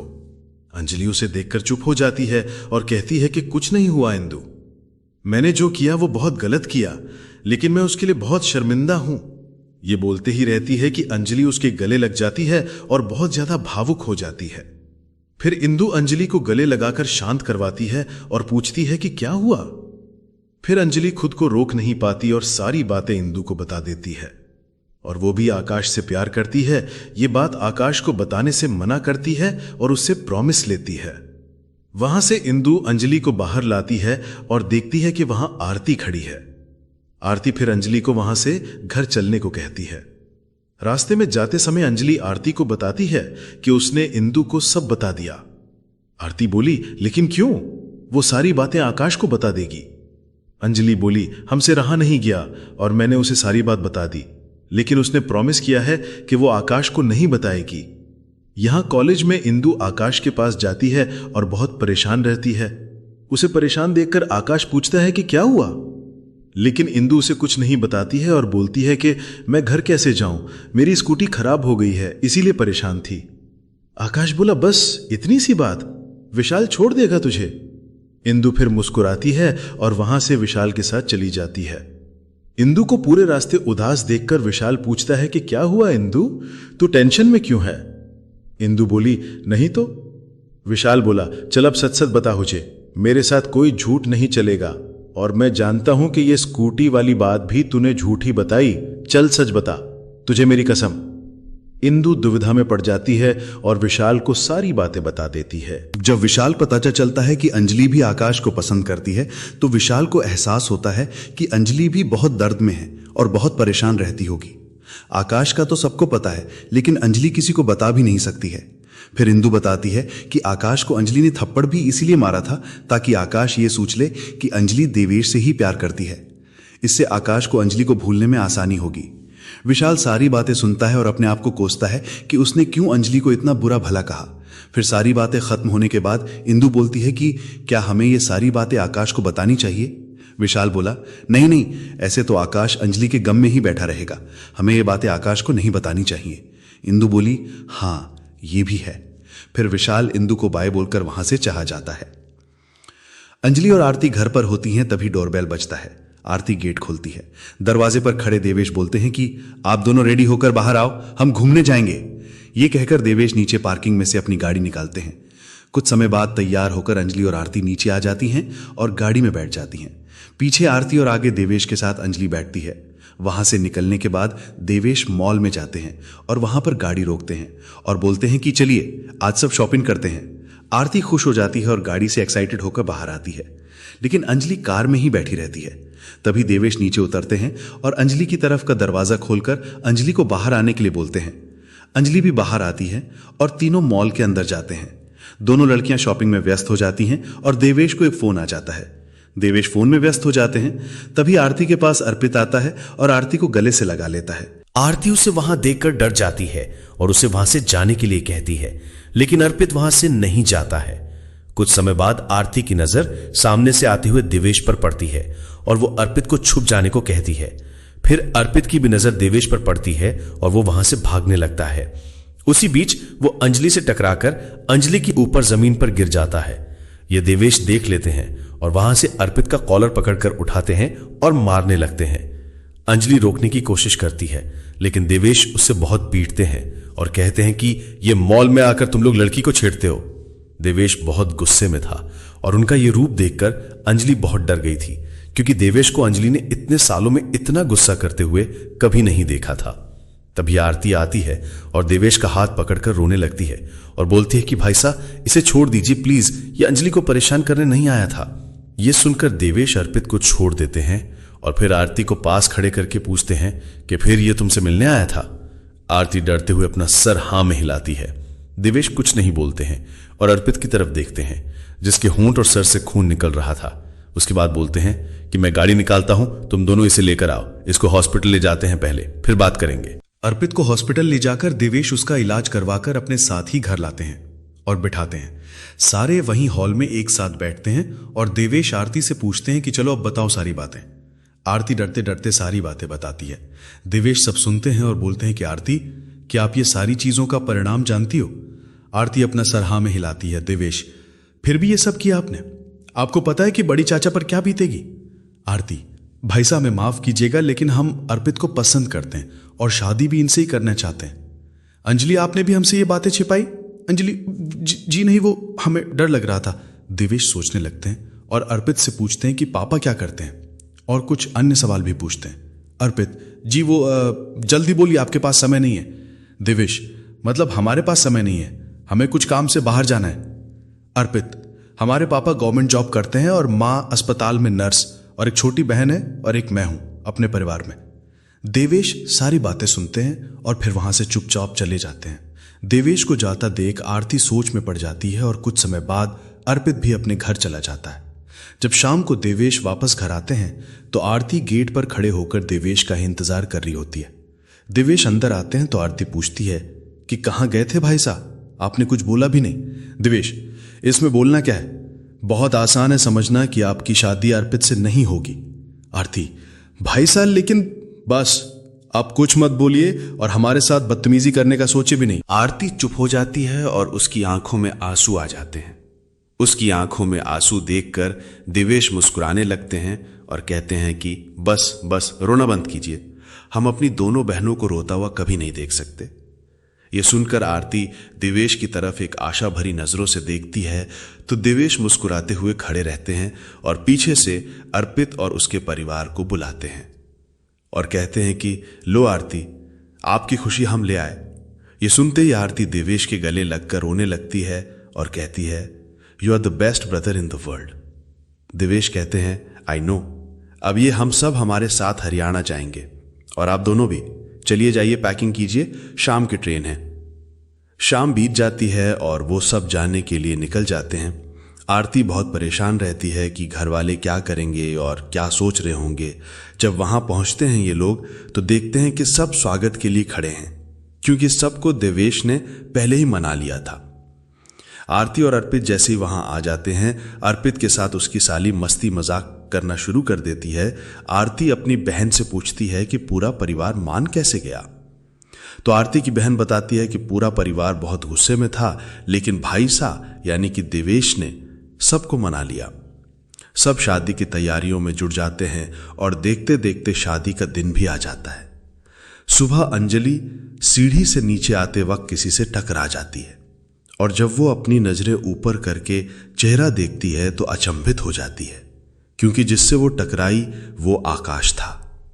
तभी पीछे से विशाल आता है और बोलता है कि हमें देवेश सर ने बुलाया है, और उन दोनों के साथ में इंदु भी थी। अंजलि फिर चुपचाप वहां से चली जाती है। कुछ ही समय बाद देवेश बाहर से आते हैं और साथ में मानसी को भी लेकर आते हैं। सब मानसी को देखकर खुश भी होते हैं और देवेश के बारे में भी सोचने लगते हैं। फिर पूरा परिवार मानसी से मिलकर उसकी खैरियत पूछते हैं। सबसे मिलकर मानसी अपने कमरे में आराम करने चली जाती है। देवेश अंजलि की तरफ बहुत समय तक देखते रहते हैं, जैसे कि वो अंजलि से कुछ कहना चाहते हैं। देखते देखते शाम हो जाती है और शादी का समय हो जाता है। बारात लेकर अर्पित हवेली पर पहुंचता है। परिवार मिलकर बारात का स्वागत करते हैं और अंदर ले आते हैं। अर्पित और आरती की शादी में सब बहुत खुश रहते हैं और बहुत मस्ती कर रहे होते हैं। अर्पित और आरती शादी के मंडप पर बैठ जाते हैं। उसी समय देवेश को फोन आता है और देवेश को बाहर जाना पड़ता है। वहां शादी करवाने के लिए वही पंडित जी आए थे जो देवेश की कुंडली को देखे थे और श्राप के बारे में बताए थे। देवेश किसी गेस्ट को लाने बाहर गए थे। तभी पंडित जी गठबंधन की रस्म करने के लिए बुलाते हैं। तभी देवेश की बड़े चाचा कहते हैं कि ये रस्म देवेश और उनकी पत्नी करेगी। तभी मानसी मंडप की तरफ बढ़ने लगती है तो नीलम थोड़ी ऊंची आवाज में कहती हैं कि बेटा अंजलि, आप जाइए और वहां खड़े हो जाइए। देवेश आते ही होंगे, आप दोनों साथ में रस्म करना क्योंकि आप ही देवेश की रक्षक पत्नी हो। यह सुनकर मानसी वहीं खड़ी रह जाती है और उसकी आंखों में आंसू आ जाते हैं। अंजलि मानसी की तरफ देखती है और सोचती है कि हमें उनकी जगह लेनी है क्योंकि वो तो पहले से ही देवेश को चाहती थी और देवेश की जिंदगी में थी। पंडित जी सारी बातें सुन रहे थे और बोले कि नीलम जी, पंडित जी ये कहते हुए नीलम दौड़ी आई, क्या देवेश आपको बताए नहीं? क्या नहीं बताए पंडित जी? कुछ 6 महीने पहले ही देवेश को हमने मंदिर में बुलाया था और देवेश वहां गए भी थे। मैंने उन्हें सारी सच्चाई बता दी थी और क्षमा भी मांगा था। बलराम चौधरी, कुछ समझे नहीं हम। नीलम देवी, हां पंडित जी, पूरी बात हमें बताइए, क्या हुआ है? सारे परिवार वाले पंडित जी की बातों से परेशान हो गए थे और उनके बताने का इंतजार कर रहे थे। पंडित जी बोले, हमें क्षमा कीजिएगा, लेकिन जिस दिन आप देवेश की कुंडली लेकर आए थे उस दिन हमसे एक गलती हो गई थी। उस दिन एक और लड़के की कुंडली हमारे पास आई थी और उसका भी नाम देवेश ही था। जो श्राप और दोष के बारे में हमने आपको बताया था वो आपके पुत्र का नहीं था, उस लड़के का था। और वो लड़का की तबीयत बहुत खराब रहने लगी थी, इसीलिए उसके माता पिता हमसे उसकी कुंडली वापस दिखाने आए थे। वो कुंडली देखकर हमसे हुई गलती का हमें पता चला। तब हमने देवेश को कुंडली के साथ बुलाया और वो आए भी, और उनकी कुंडली में कोई दोष नहीं है, ये हमने उनको उसी समय बताया था। पूरा परिवार ये सारी बातें जानकर खुश होता है कि देवेश की कुंडली में कोई दोष या श्राप नहीं है। लेकिन फिर सब सोचने लगते हैं कि जब देवेश को यह बात 6 महीने पहले पता थी तो उन्होंने बताया क्यों नहीं। यह बात सुनकर एक और इंसान बहुत खुश था और वो था आकाश और उसके दोस्त, जो ये सोच रहे थे कि आकाश और अंजलि अब एक हो जाएंगे। उतने में मेन गेट से देवेश आते हुए दिखाई देते हैं। सारे परिवार इकट्ठा होकर खड़े हो जाते हैं और देवेश की तरफ देखने लगते हैं। तभी देवेश बोले, क्या हुआ, आप लोग ठीक हो? नीलम देवी, हां बेटा, आप ठीक हो? देवेश, हां मां, क्या हुआ, आप बताओ चलो। नीलम देवी, सच बता दीजिए, आपने ये बात क्यों छिपाई हम सबसे, जबकि आप जानते हैं कि आपकी जिंदगी को लेकर हम सब कितने परेशान हैं, लेकिन आपने पिछले 6 महीनों से यह बात छिपाए रखी। आप जानते हैं ये बताकर आप हम सब की जिंदगी भी आसान कर देते। देवेश मां की बातों को समझ जाते हैं कि वो किस बारे में बोल रही हैं। देवेश अपना सर नीचे किए खड़े रहते हैं। उनकी मां के साथ बाकी घर वाले भी देवेश से कई सवाल कर रहे थे, लेकिन देवेश चुप वहां खड़े थे। जब सब शांत हो जाते हैं तब देवेश बोलते हैं, हमें सिर्फ अंजलि की फिक्र हो रही थी। अगर उन्हें पता चल जाता कि उनकी जिंदगी खेल खेल में खराब हो गई है, यह सुनकर उनको कितना बुरा लगेगा। और उन्हें परिवार में बहुत कम लोग ही प्यार करते हैं, इसीलिए हमें डर था कि जब सबको पता चल जाएगा कि यह बस एक साधारण लड़की है और इसकी वजह से मेरी जिंदगी पर कोई असर नहीं होगा, तो सब घर पर इनके साथ बुरा सलूक करेंगे। यह सोचकर मैंने नहीं बताया सबको। जब हम 4 महीने पहले अंजलि का चेहरा पहली बार देखे थे, तब से लेकर आज तक हमने अंजलि से प्यार किया और हमें वो अच्छी भी लगने लगी थी। लेकिन जब अर्पित ने बताया कि आकाश और अंजलि एक दूसरे को पसंद करते हैं, तब हमने सोचा कि अंजलि हमारे साथ कभी खुश नहीं रह पाएगी। तभी हमने आकाश को शादी में इनवाइट किया और सोचे थे कि आरती की शादी के बाद हम सबको सच बता देंगे और अंजलि को आकाश के साथ मिलाकर हम अंजलि को अपने साथ इस जबरदस्ती के रिश्ते से आजाद कर देंगे। ये सुनकर पूरा परिवार भावुक हो जाता है। फिर देवेश सबसे माफी मांगते हैं और खासकर अंजलि से माफी मांगते हैं। साथ में सारा परिवार अंजलि से माफी मांगता है और नीलम मानसी से भी माफी मांगती हैं अपने दुर्व्यवहार के लिए। देवेश भी मानसी से माफी मांगते हैं और कहते हैं, हम अंजलि को पसंद करते थे, लेकिन आपसे हमने प्रेम किया है और हमेशा करेंगे। हमें हमारी गलतियों के लिए माफ कर दीजिए। अंजलि की आंखों में आंसू झलक उठते हैं। ये देखकर नीलम वहां जाती है और कहती है, बेटा क्या हुआ? अगर आप हमारी बहू बनकर नहीं रहोगी तो आपको हमने अपनी बेटी माना है। आप जब चाहें यहां आएं और जाएं, आपको कोई नहीं बोलेगा। अंजलि ये सुनकर नीलम के गले लग जाती है। मानसी और पूरा परिवार अंजलि के पास आते हैं। सब अपना प्यार दिखाते हैं। फिर अर्पित कहता है, मेरी शादी पर भी अब आप लोग ध्यान दीजिए थोड़ा। सब ये सुनकर हंसने लगते हैं और मंडप की तरफ जाते हैं। देवेश और मानसी जाकर रस्म को पूरा करते हैं। शादी होने के बाद देवेश दोबारा मानसी के पास जाकर माफी मांगते हैं और मानसी भी उन्हें माफ कर देती है। कुछ समय बाद आकाश अकेले बालकनी में खड़ा होता है। उसे वहां देखकर अंजलि उसके पास जाती है और आकाश को धीमी आवाज में बुलाती है, आकाश जी। आकाश पीछे मुड़कर देखता है। वहां अंजलि अपना सर झुकाकर खड़ी थी। आकाश उसे एक नजर से देखता रहता है। उसी बीच अंजलि नीची नजरों से ऊपर देखती है। वो देखती है कि आकाश उसे देखे जा रहा था। वो फिर बहुत हिम्मत करके आकाश की आंखों में देखती है। जब वो आकाश की तरफ देखती है, वैसे ही आकाश दूसरी तरफ अपना चेहरा कर लेता है। ये देखकर अंजलि की आंखों में आंसू आ जाते हैं और वो वहां से जाने लगती है। तभी आकाश पीछे से अंजलि का हाथ पकड़ लेता है और अपनी ओर खींचकर गले से लगा लेता है और बहुत समय तक अंजलि को गले से लगाए रखता है। अंजलि कहती है, हम आपको पसंद करते हैं। हमें खुद से ज्यादा आपकी चिंता थी कि आप अपनी जिंदगी कैसे अच्छे से जिएं। ये सारी बातें सुनकर आकाश भारी आवाज में कहता है, अंजलि, तुम्हें लगता है कि मैं तुम्हारे बिना अपनी जिंदगी में आगे बढ़ जाता? शायद मैं वहीं रह जाता हमेशा के लिए।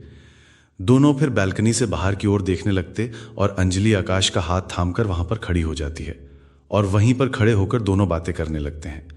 कुछ समय बाद आरती की विदाई का समय हो जाता है। सारे परिवार वाले हॉल में इकट्ठा हो जाते हैं। तभी देवेश कहते हैं, अंजलि, आप भी अपना बैग ले आइए, हमने सबके साथ आपका भी टिकट करवा दिया है। लेकिन देवेश मजाकिया तरीके से कहते हैं, लेकिन कुछ नहीं, जल्दी जाइए, नहीं तो हम फिर आपको जाने नहीं देंगे। ये बात सुनकर सबके होंठों पर मुस्कान आ जाती है और अंजलि फिर अपना बैग लेने चली जाती है। जब वो बैग लेकर नीचे आती है, तब तक सारे लोग वहां से कार में बैठ चुके थे। सारे परिवार वाले भी स्टेशन आरती और अर्पित को छोड़ने जा रहे थे। आरती देखती है कि सब जा चुके हैं, लेकिन आकाश वहीं खड़ा है। वो नीचे आकर पूछती है कि बाकी घर वाले चले गए? आकाश, नहीं, अभी कार में बैठे हैं। अंजलि, और आप फिर यहां क्या कर रहे हो? आकाश, तुम्हारा साथ दे रहा हूं और जिंदगी भर दूंगा, बिल्कुल ऐसे ही। अंजलि ये सुनकर मुस्कुराती है और आकाश को बाहर चलने का इशारा करती। दोनों बाहर आते हैं तो देखते हैं कि सारी गाड़ियां जा चुकी हैं। बस विशाल और इंदु एक कार के साथ खड़े हैं। आकाश पूछता है कि बाकी सब चले गए? हाँ भाई, सब चले गए। तुम दोनों का रोमांस खत्म हो गया हो तो अब हम भी चलें? दोनों मुस्कुराने लगते हैं और कहते हैं, हाँ चलो। सारे गाड़ी में बैठकर स्टेशन जा रहे होते हैं। तब इंदु कहती है कि हमें माफ कर देना आकाश। आकाश उसकी तरफ देखता और पूछता है कि किस बात की माफी? इंदु, हमें और विशाल को पता था कि अंजलि तुमसे प्यार करती है, लेकिन अंजलि ने कसम दी थी कि नहीं बताना आकाश को, और उसने थप्पड़ भी इसीलिए मारा था ताकि तुम उससे नफरत करने लगो और उसे भूल जाओ। आकाश मुस्कुराता और कहता है, कोई बात नहीं, अंत भला तो सब भला। और अंजलि की तरफ देखता है और उसकी आंखों में आंखें डालकर बोलता है कि मैडम, आप मेरे बारे में गलत सोचती थी। मैं आपका पीछा न कभी छोड़ा है और न कभी छोड़ूंगा, समझिए आप मैडम। अंजलि मुस्कुराकर अपना सर हाँ में हिलाती है। सब लोग स्टेशन पहुंच जाते हैं और वहां सबको अलविदा बोलकर आरती, अर्पित और अर्पित का सारा परिवार, साथ में आकाश, अंजलि और उसके दोस्त विशाल और इंदु वहां से ट्रेन में बैठकर चले जाते हैं। वहां पहुंचकर अर्पित का परिवार आरती का स्वागत बहुत धूमधाम से करता है। आकाश अंजलि को अपने घर अपने माता पिता से मिलाने लेकर जाता है, लेकिन आकाश के माता पिता अंजलि के बारे में जानकर अंजलि को अपनाने से मना कर देते हैं। तभी अंजलि आकाश से कहती है कि आपके परिवार आपके लिए सबसे पहले हैं, आप उनकी बात मानिए। आकाश नाराज होकर कहता है कि अब और नहीं, मैं तुम्हारी कोई बात नहीं सुनना चाहता हूं, तुम चुपचाप यहां खड़ी रहो। वो दूसरी तरफ जाकर विशाल को फोन करता है और उससे बात करता है, और बात करने के बाद अंजलि का हाथ पकड़कर वहां से ले जाता है। आकाश के माता पिता देख रह जाते हैं। आकाश अंजलि को लेकर मंदिर जाता है। वहां अंजलि देखती है कि विशाल और इंदु ने सारा शादी का इंतजाम करके रखा है। अंजलि आकाश को मना करती है, लेकिन आकाश सुनने के मूड में नहीं होता है। फिर वो दोनों तैयार होने जाते हैं और कुछ समय बाद आकाश तैयार होकर मंडप में बैठ जाता है। पंडित जी फिर दुल्हन को बुलाते हैं तो इंदु दुल्हन को लाकर आकाश के बगल में बिठा देती है। आधी शादी की रस्में हो चुकी होती हैं। उतने में दुल्हन तोतली आवाज में कहती है कि मेले को दल लग रहा है छोलो जी। आकाश ये सुनकर घबरा जाता है और दुल्हन का घूंघट उठाता है और देखता है कि ये तो अंजलि ही नहीं, कोई और ही है।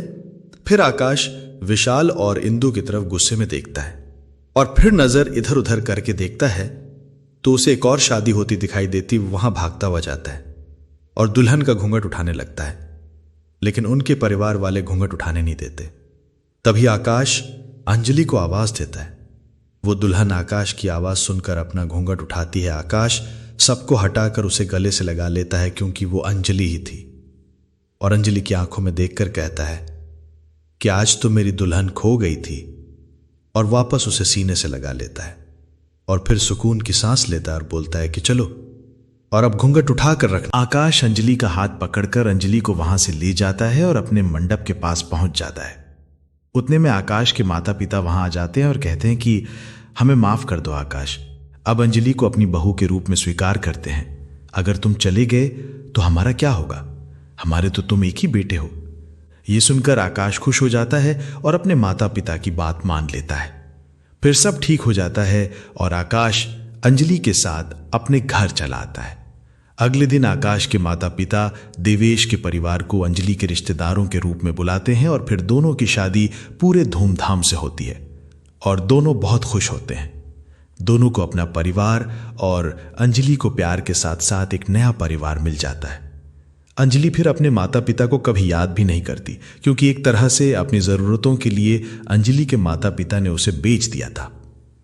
आकाश अंजलि की जिंदगी में इतनी खुशियां भर देता है कि अंजलि को अब किसी की जरूरत महसूस नहीं होती थी, और नीलम देवी और बलराम चौधरी के रूप में अंजलि को माता पिता भी मिल जाते हैं। प्यारे साथियों, तो यही थी अंजलि और आकाश की कहानी। ये कहानी हमें यह सिखाती है कि सच्चा प्रेम किसी जात पात, अमीरी गरीबी या समाज की रूढ़ियों का मोहताज नहीं होता। अगर इरादे सच्चे हों और दिल में एक दूसरे के लिए सम्मान हो, तो दुनिया की कोई ताकत दो दिलों को अलग नहीं कर सकती। अंजलि ने अपने संघर्षों के बावजूद अपनी मासूमियत और सच्चाई को कभी नहीं छोड़ा, और आकाश ने यह साबित कर दिया कि सच्चा प्यार वही है जो हर मुश्किल में साथ निभाए। परिवारों ने भी समझ लिया कि रिश्तों की असली ताकत प्यार और अपनापन है, न कि पैसे या दिखावे की। आखिर में जब सबने एक दूसरे से माफी मांगी, पुरानी गलतियों को भुलाया और दिल से गले लगाया, तभी यह कहानी खुशी, अपनापन और रिश्तों की मजबूती का प्रतीक बन गई। इस कहानी का संदेश यही है, कभी किसी को उसके हालात के आधार पर मत आंकिए। प्यार, सम्मान और विश्वास, यही वो चीजें हैं जो इंसान को इंसान बनाती हैं। और सबसे बड़ी बात, अगर अंत भला तो सब भला। प्यारे साथियों, तो कैसी लगी आपको हमारी यह कहानी? अगर कहानी अच्छी लगी हो तो कमेंट बॉक्स में जरूर बताएं। तो आज के लिए बस इतना ही। मिलते हैं अगली वीडियो में एक और नई कहानी के साथ। तब तक के लिए खुश रहें, अपना और अपनों का ख्याल रखें। जय श्री राधे कृष्ण।